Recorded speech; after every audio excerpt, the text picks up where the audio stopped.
79 for the survivalist mindset, and today I'd like to talk to you all a little bit about the differences between Tacti-Cool and prepping for survival. If you're not familiar with what Tacti-Cool means or what that's a reference towards, that's a reference towards gearing yourself up in a military or law enforcement fashion to affect your survival or to affect your fun time.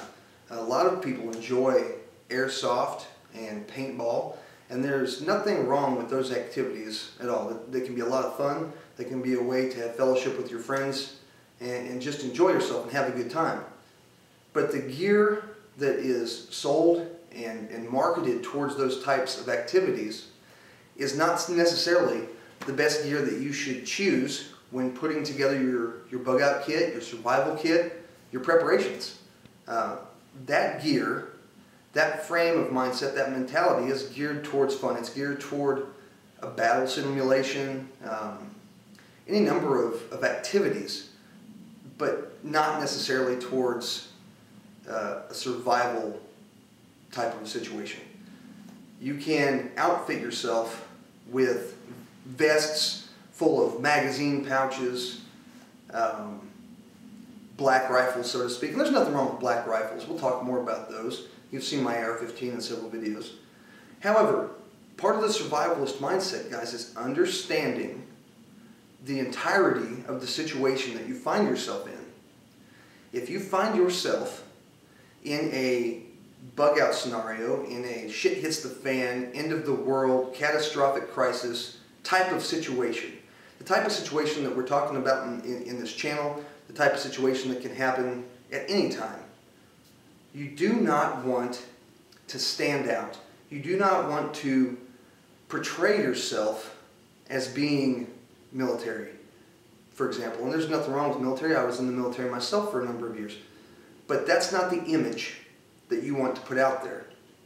Case in point, if I am dressed in full military battle rattle and the world is collapsing around us and I'm out in search of supplies, I am making myself into a target. Someone who sees me may get the impression, and rightfully so, hey, this guy has some gear, this guy has some supplies that may be beneficial to me. Let's target this individual. You do not want to stand out in that kind of a way. The gray man approach, and if you're not familiar with that term, I'm going to get into that a lot deeper later on. But the gray man approach is blending into your surroundings, like a black and white TV. You're there, but you're not.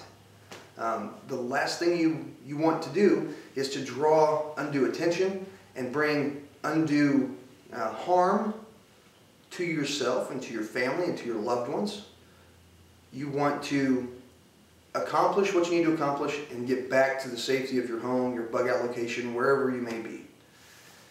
So don't gear up. I guess what I'm trying to say, just some advice that I'm giving to you is not to gear up in a full military looking garb. And I have not one thing wrong with using military surplus gear to affect your survival kit. And you've seen that before in my bug out bag and some of the gear that I have. There's absolutely nothing wrong, and I'm a big advocate of supporting your local surplus store. Oftentimes you can find stuff there less expensive than a commercially a commercial product that is put out there by a civilian company. You can find things there that are a lot more dependable because they're made for our military and they're made to last. But that doesn't mean you yourself need to look like a commando. You don't need a Rambo knife strapped to your chest. You don't need to wear, a full flak jacket and just looking like you're on a SWAT team. That's not the image. It's good to use military gear. Military makes great gear, and you can do that in a way that doesn't make you stand out. Just some food for thought, guys. Just some things to think about. You don't have to take my advice. That's okay. Everybody is entitled to their own opinions on what they choose to use, and that's what makes this country a great place to be. But just keep in mind, as you're putting your kit together, as you're getting yourself prepared, do I look like a target?